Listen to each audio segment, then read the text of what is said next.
Good night. I'm going to give a small brief about my speech for the World Health Organization. First, I'm going to start greeting the authorities of the World Health Organization and explaining the main reason of my speech. Then I will tell my own experience as a person who suffers from depression. Then I will give numbers of people who suffer from depression in Peru. After that, I'm going to state my 3 arguments explaining the inefficient actions of the Peruvian state in the fight against depression and other mental disorders. My first argument is that the provisions of the Mental Health Act are divorced from reality. My second argument is about the situation of patients when hospitals run out of medicine. My third argument is about the cost of therapy and the lack of trained personnel. And finally, I will conclude with my final words. Now, I am going to explain some of the symbols that I've created. For example, this little arrow looking to the left, it means past time. So if I say 2y, and this little arrow means hace 2 años, 2 years ago. Q, this is Latin, and it means cada or every. So if I say QD, cada día, every day. QM, cada mes, every month, and so on. Not, which is also Latin, and it means at night, por la noche, durante la noche, en la noche. Money, in the morning, por la mañana, durante la mañana, en la mañana. Stat, immediately, inmediatamente. This little apostrophe in the beginning of the year, it means a inicios del. In the middle, a mediados del. At the end, a finales del. This abbreviation, which is pretty common, mañana. And for these 3 symbols, I asked my mom for help because she's very good at mechanography. So she may come with these ideas, with these symbols for expressing day, noche, ayer. This is also Latin. BD, 2 veces al día, twice a day. BM, 2 veces al mes, twice a month, and so on. And these little waves going down, it expresses time goes by. So if I draw these waves going down and the letter M, it means transcurrir, pasar los meses. These little waves with an H, transcurrir, pasar los años. This is pretty common also. L8, late, tarde, pero de tardanza. En L8R, later, después de un rato. And for expressing quantity, M, million, K, mil, and the plus, back 3 pluses, it means demasiado, too much of something. The hashtag, which means number, and the minus sign, back 3 of them, which means algo mínimo, fewest. Well, among other abbreviations, recap, recovery, recuperación, D, depression, Psy plus a Q, psychiatry, Psy plus a G, psychology, Sol, solution, A and X, anxiety, Fin, but all in capital letters, finanzas, Fin, but not in capital, financial, económico, this is an adjective, TRT, tratamiento, Min, with the M in capitals, means ministerio, ministro, PIC, person in charge, also written in capital letters. In Spanish, PAC, persona a cargo o el encargado. This is very common, Juegos Olímpicos, at plus además, moreover, in addition. SMB, somebody, alguien, alguno, algunos. STH, algo, something. And acto, which means according to, según. For some verbs, for example, a heart, to express love, a heart and a plus, which is more than love, adore, point out, resaltar, indicar.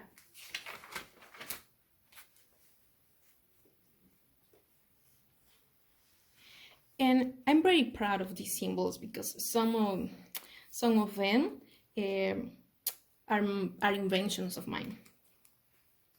Well, this is not, because this is very common. TX, diagnosis. PX, prescription, receta médica. This is mine. An arrow going up and another arrow going down. It means ups and downs, and it also expresses instability. Dislike emoji, disappointed. A zero and a line in the middle, nulo, vacío, empty. The same signal plus the suffix ness, emptiness. This is also a mecanography sign, carta. Letter E in capital, and this economic symbol to say economía. This is for the adjective expensive. This is to express the la subida de precios, costos. Facebook, church, this is mine. Religioso, this is also mine. El, loser. This sign, which is to express maligno, diabólico.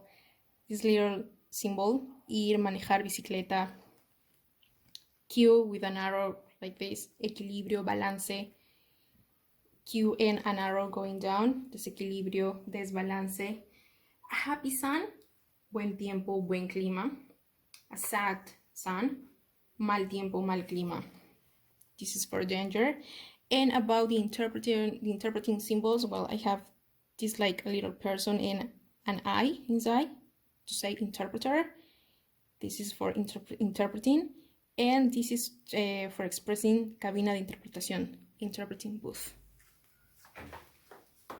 Now I am going to explain my speech written according to the 7 principles established by Rosanne when taking notes in consecutive interpretation. As we can observe, here there's like the linking word. Then we can observe the subject and the verb and then the complement. Here I am applying the verticalism and the shifting principles by Rosanne. The same happens here, but to be honest, I have to keep practicing verticalism because in some parts of my notes, for example here, I am writing alongside the page, and this is not accurate when note taken. I have to say that I've been improving the linking words while note taking. For example, in this case, so, this one, though, and in my notes, I've been using some symbols that I've created. For example, D for depression, DX for diagnosed, and here, for example, this symbol to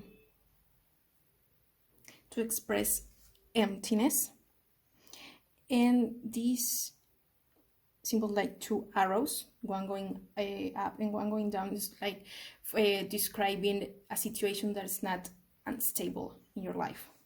And some other symbols that I've been creating while note-taking.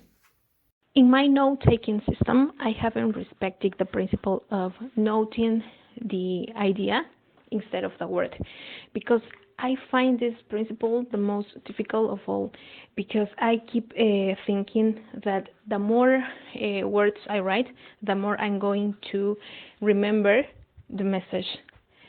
So this is quite difficult for me. About the principle of emphasis, well, sometimes I just draw question marks and some lines in order to remember that this is the way I put emphasis on some words.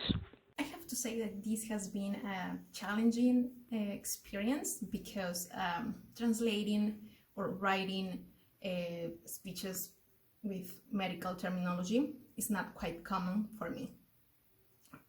But this has helped me a lot because my creativity has improved.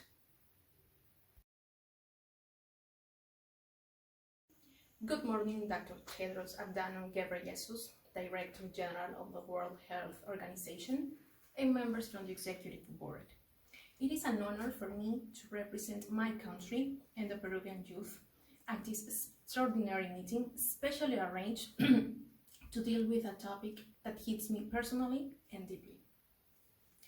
2 years ago, I was diagnosed with depression. Finally, that feeling of profound hopelessness and emptiness that had accompanied me since childhood had a name.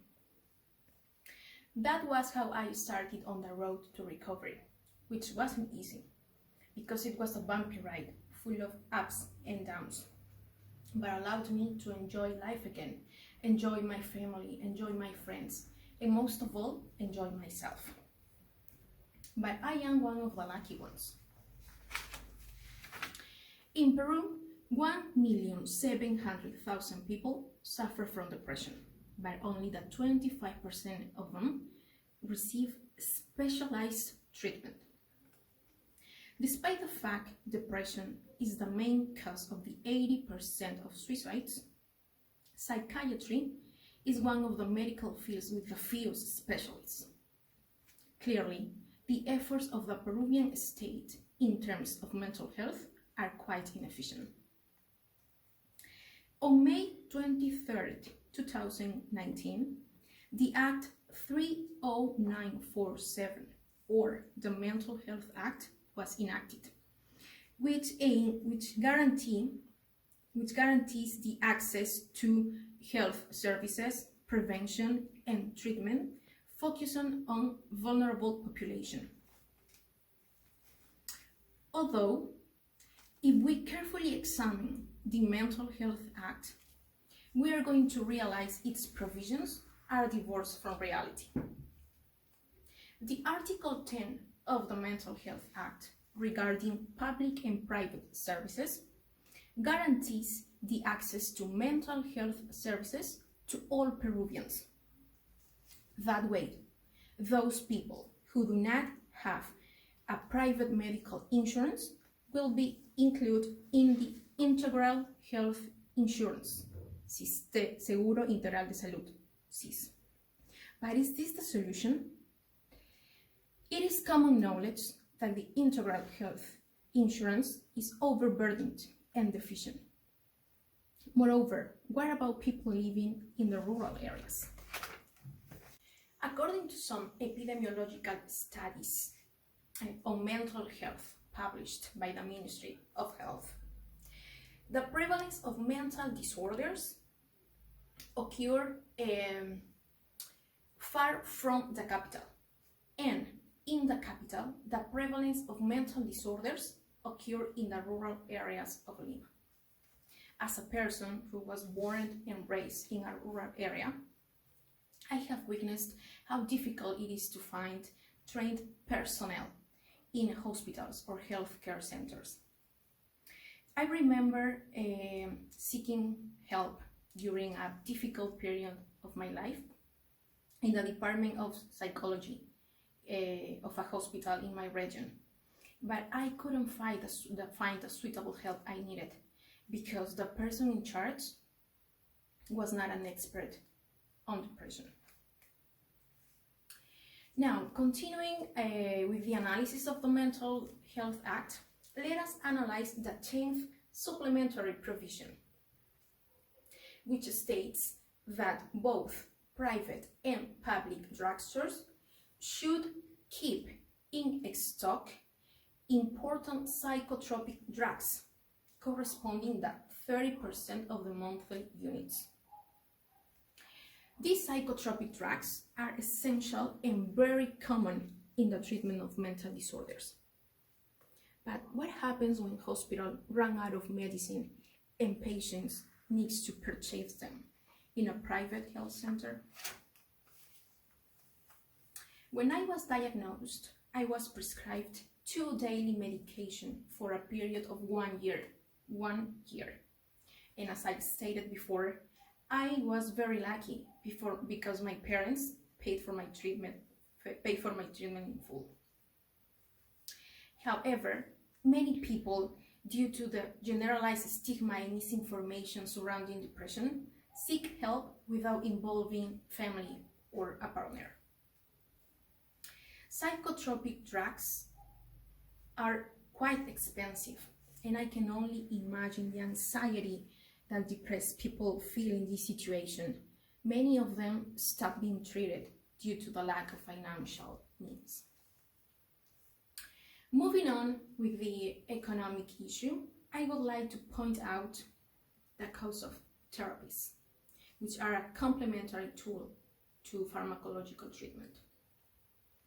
It is indeed a reality that a person receives better quality treatment in a private healthcare center than in a public hospital.